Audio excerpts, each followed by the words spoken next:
Online retail is certainly the most important evolution the fashion market has been experiencing during the last 2 decades. According to Euromonitor, online retail has reached 18% of the sales of apparel and footwear worldwide in 2018. The different geographic areas show various levels of adoption. 2 areas have an even more important adoption rate. Online sales represent 21% of apparel and accessory sales in value in North America and almost 25% in Asia Pacific. Europe and Latin America are below the world average. According to industry specialists, the pace of development of online retailing will not be slowing down in the next years. Forecasts show its market share will gain almost 10 points in the coming years. The luxury market has also been impacted by the rise of online retail, though the market share it represents is lower than in mass market. In 2018, around 10% of global luxury sales in the field of personal luxury goods, fashion and accessories, perfume and beauty, watches and jewelry, were done online. During the last decade, the growth of this channel has been particularly strong, with an increase by 22% in 2018 compared to 2017 and an annual growth rate of 26% between 2008 and 2017. Again, the market share of online sales will continue to grow at a fast pace. Some experts forecast it will be reaching 25% by 2025.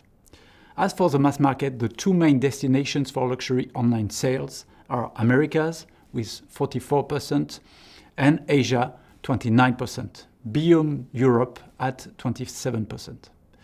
The luxury sector tends to catch up with others. However, luxury brands were quite reluctant to sell online. This choice has been explained by the fundamental opposition between the values of luxury, scarcity, exclusivity, and internet, accessibility, diffusion. Originally, companies feared that their brands would become less desirable because of the excessive ease of access via the web. Nowadays, those who still refuse to sell online are exceptions. This cultural gap and the time span traditional brands and retailers took to understand the potential of internet created an opportunity for pure players to position themselves as first mover and become key players in the fashion industry. To describe the current competitive landscape in online retailing, we can describe 3 kinds of players embodying 3 different business models: e-tailers, marketplaces, and click-and-mortar companies.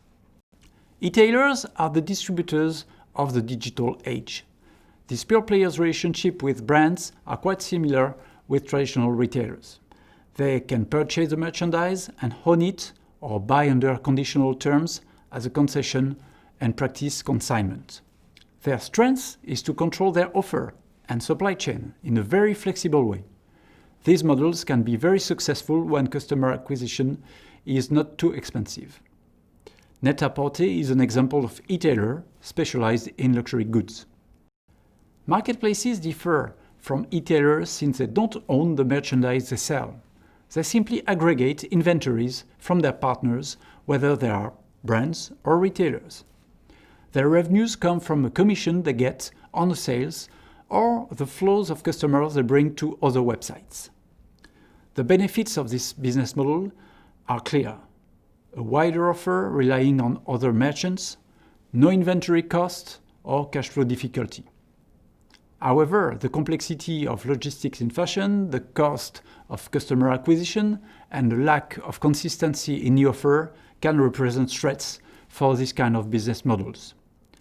Farfetch is one of the most visible marketplaces in the field of luxury. Regarding mass market, Lyst, with its offer of 9,000 brands, is an unavoidable player. A growing number of brands and offline retailers are also selling online, a model that has been labeled click and mortar. These companies have the chance to be able to offer an omni-channel experience to customers and rely on their store networks. Opportunities such as click and collect, web-to-store, or store-to-web services are only possible for these actors. However, they must deal with their inventory monitoring, aggregating the different touchpoints of customers to create a seamless shopping experience. Department stores, such as Galeries Lafayette or Le Bon Marché, are examples of this click-and-mortar approach. A convergence of these different business models is currently happening. For instance, pure players start opening physical stores to generate synergies between online and offline activities. This evolution is logic, since clients are mixing channels all along their journey. According to the Boston Consulting Group, 61% of purchases are already influenced by digital tools in the luxury sector.